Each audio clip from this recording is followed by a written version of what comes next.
Another WatchMojo top 10 animated Disney moments that went too far. Clayton's death in Tarzan is in the thumbnail. So, what are the moments where they went too far? I wonder if Hunchback will be in there, because there's a couple of moments where you're like, this is a Disney flick? Well, let's just see where this goes. Seriously, Disney? That is grim. Welcome to WatchMojo, and today we're counting down our picks for the top 10 unsettling Disney animated movie moments.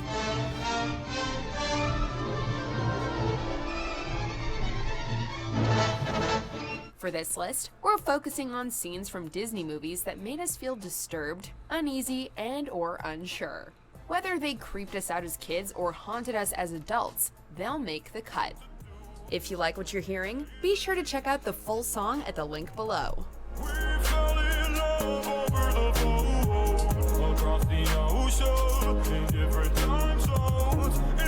Next.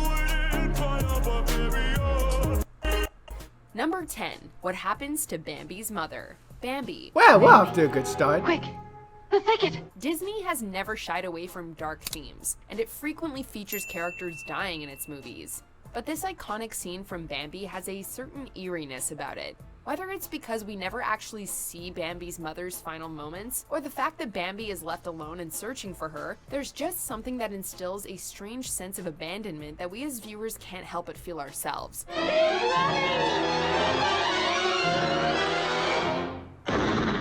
Of course.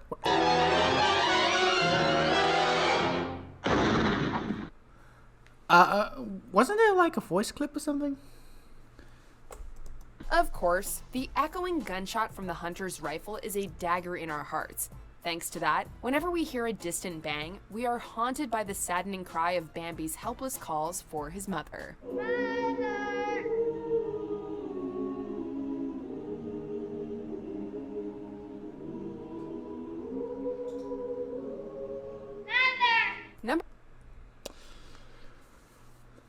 So, when I watched Bambi, I didn't cry like everyone else. Let's just say that I was a kid back then, and I wasn't exactly as smart as the other kids. I had some idiot moments back then. I didn't know any better. Let's just say that when I watched Bambi, I'm not sure if I can recall kids crying or not, but I just remember getting confused. Like, Bambi's mom is there, and then the next minute she's not there. What the heck happened? And I don't recall hearing a gunshot or anything.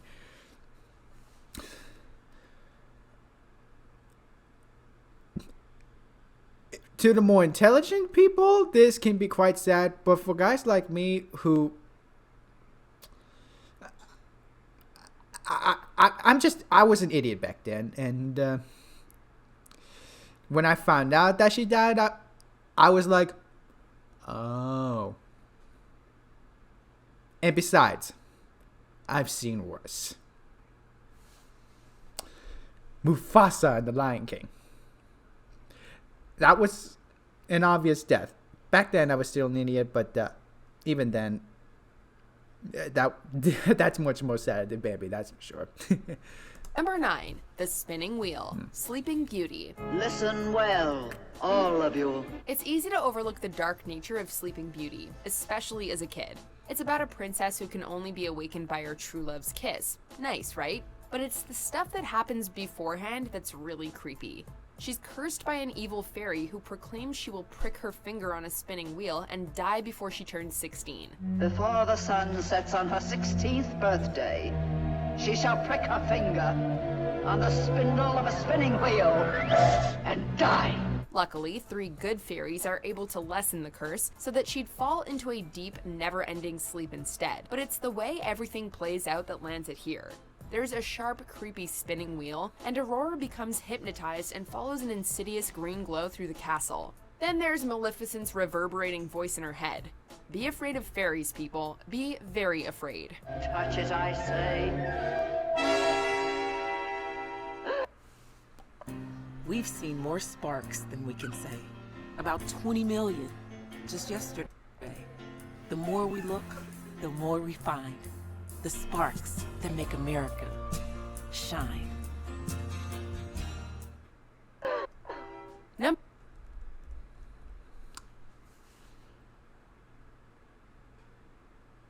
I barely watch Sleeping Beauty, and I have no interest in that. So I got nothing. Number 8, Clayton's Fate, Tarzan. There it is. Help! Have we met? Ah, yes, the ape man. Clayton's the worst, right? He's a relentless man on a mission who sets his sight on destruction and will stop at nothing to achieve it. This scene from Tarzan brings his journey to a rather gruesome end. First of all, the vibrant, colorful setting of the movie fades into a misty darkness as Tarzan is chased by gunfire. There are bullets flying, blades slicing, and eventually a man hanging. As Clayton claws at the vines he's tangled in, he inadvertently cuts the wrong one and hangs himself. Clayton! Clayton, don't!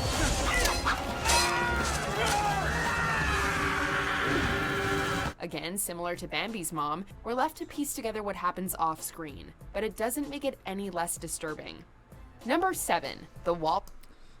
Just like with Bambi's mom, I didn't exactly get it as a child, but unlike with Bambi's mom, I believe I pieced together what happened with Clayton. I think.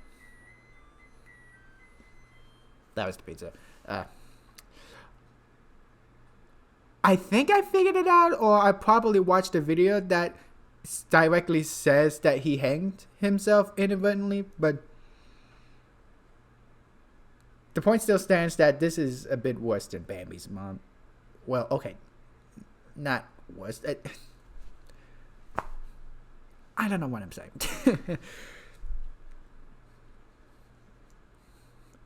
At least with Clayton, I didn't feel like a dummy, I think. I don't know.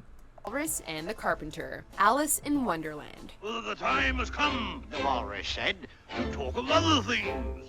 Of shoes and ships and sealing wax and cabbages and kings. Okay, so we've probably all sung joyously along to this song at some point. It's just so catchy. But have you ever stopped to listen to the words?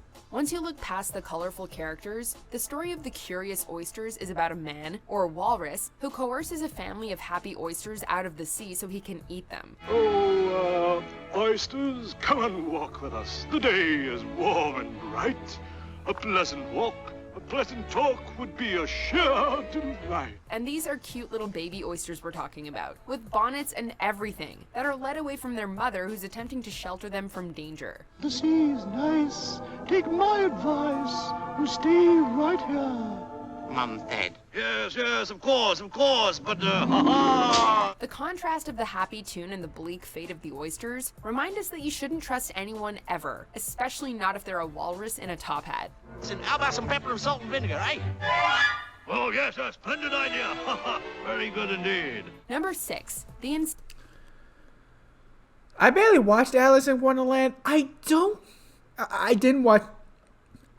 remember much of it. All I remember is the beginning and the ending, I think. I remember the first act, kind of, with the shrieking and growing big part. But that's really it. I don't remember that part. The incinerator. Now we're getting somewhere. Incinerator, Toy Story 3. Many of us grew up with Woody, Buzz, and friends as a beacon of our collective childhood. And that's what makes the incinerator scene from Toy Story 3 so soul-destroying. Our favorite toys have a knack for getting out of sticky situations, whether it's being trapped to a rocket, stranded miles away from home, or being stolen at a yard sale. No, he's stealing Woody. What? Stealing? He can't take Woody, it's illegal. Where's he going? Do something. But in this scene, with the toys edging closer and closer to a fiery, frothing furnace, they're all out of ideas. So they accept their fate, hold hands, and, well, that's it. What do we do?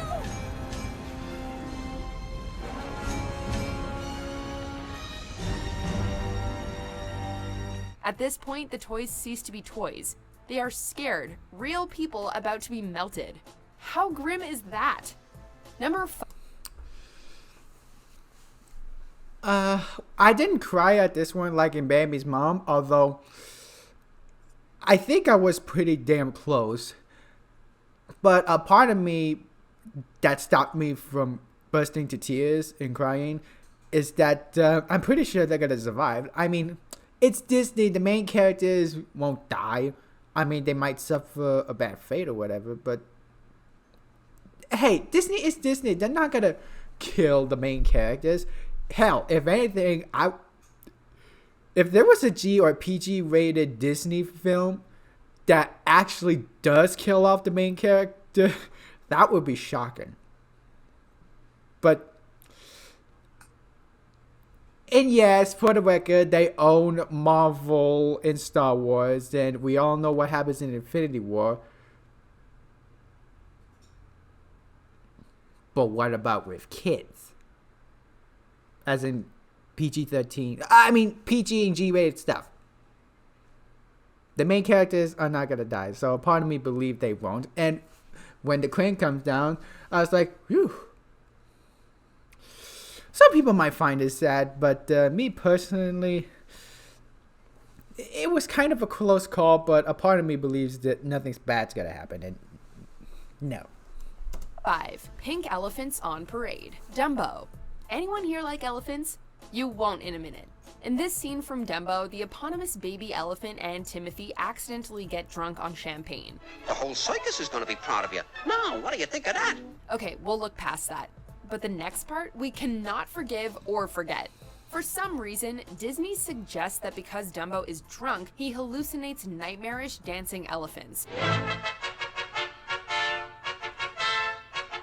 Which, as you can see, is less like the effects of alcohol and more like LSD. And these elephants are truly terrifying. The whole thing plays out like a scene from Fantasia on steroids. Bad trip, man. Bad trip. Yeah, I don't remember much of Dumbo either. I probably don't remember watching it. But I've heard about the pink elephants, and I'm like, what's up with those guys? I mean, the only thing I can recall is the pink dudes or something in one of the Winnie of the Pooh movies I've watched. But that's really it.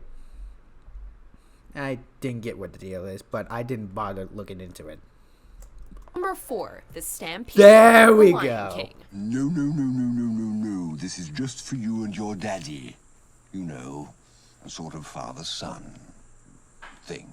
We've already talked about certain characters' fates being decided off-screen, but in this scene from The Lion King, we experience the horrific nature and aftermath of a stampede firsthand. Not only do we follow the swelling danger of the stampede through Simba's eyes as he clambers up the tree to survive, but of course there's also the matter of his father Mufasa. Hold on, Simba!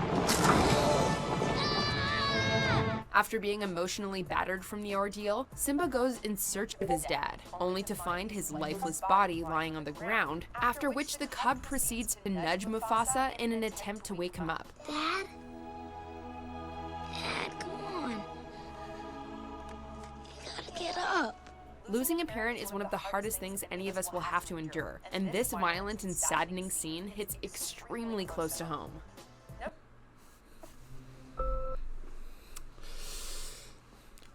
I don't think I have things to talk about The Lion King. I mean, I enjoyed The Lion King, and the stampede and the death scene, it's beautiful. Just beautiful. It's beautifully done. It's perfect. It delivers exactly what it's supposed to deliver. And it delivers the emotion they want you to feel. The stampede is a great intense action scene, and the death scene is one of the saddest death scenes ever. I only cried a couple times softly, but it's a masterpiece. It's a masterpiece. Notre Dame. Judge Frollo is probably the most obvious thing that scares the pants off of us in this movie, especially his Hellfire song. Destroy Esmeralda, and let her taste the fires of hell, or else let her be mine and mine alone. But this street scene with Quasimodo is absolutely heartbreaking. You think he's ugly now? Watch this. Being different is a daily problem for Quasimodo, and just when he thinks he's starting to fit in during a local festival, he's ridiculed, belittled, and tied down, left crying for help in a flash. Even though this is a kids' movie, the scene is shockingly real and relatable, and reminds us how dangerous and harmful prejudice can be.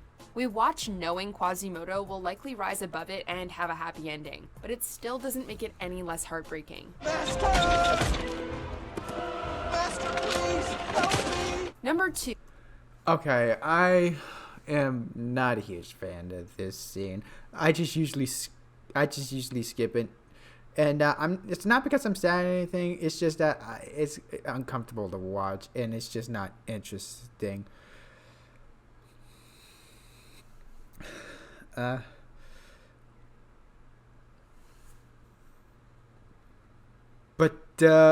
this is probably one of the cases where, yeah, it's a bit much. Although there's a few other moments that did better,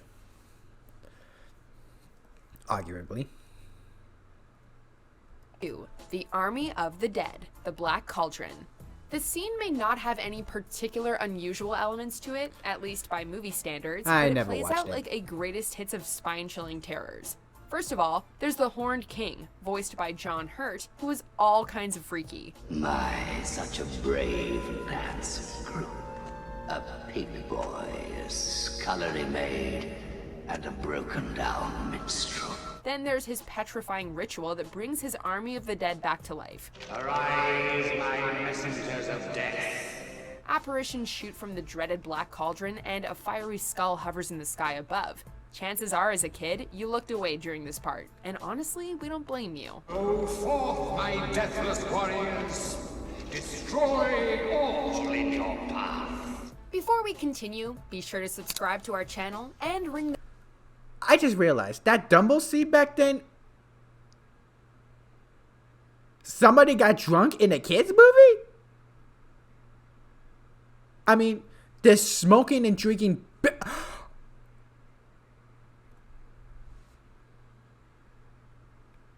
Yeah. Just when I was about to talk about it, we reach our number 1 spot with this.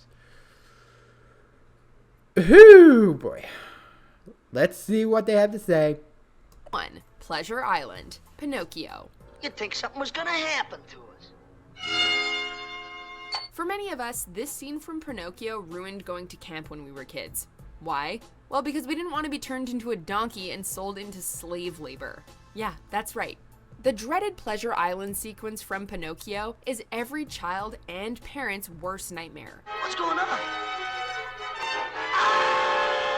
Pleasure Island is a cursed place where misbehaving boys are turned into donkeys, and the transformation is pretty disturbing.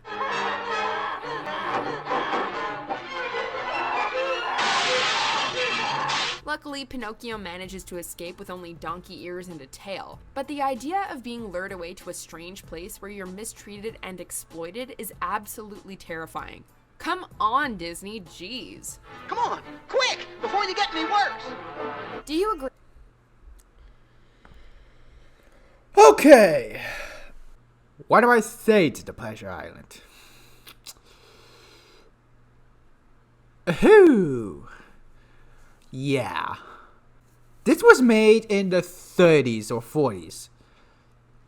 And it had a lot of balls.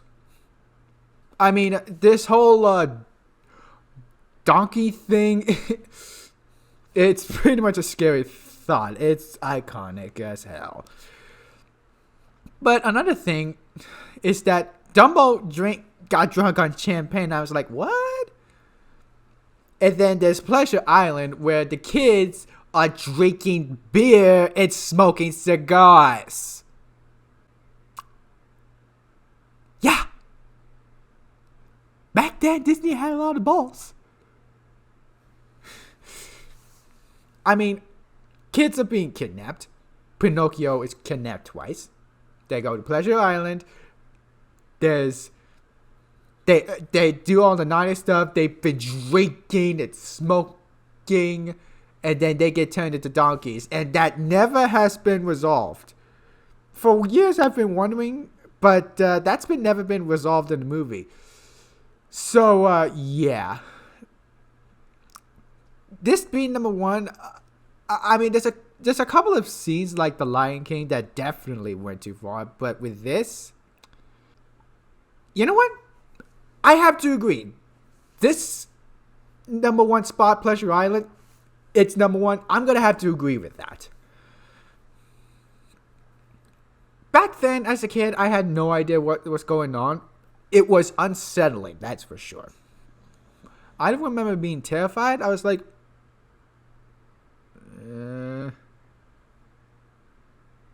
what? But when we got past that scene, it was. Whew. That scene was unsettling as a kid. And I do wonder if Disney will try to go too far again, like, I don't know, killing off the main character. Or if they decide to do a Disney Princess spin-off of Ralph Breaks the Internet, they could probably get onto some touchy subjects in social commentary with the internet. Heck, make it a PG-13 film or R-rated film. That would probably top Pleasure Island. Probably. Well, that's all I got. Please consider liking and subscribing if you like what you see. And have a good day or night. And take care.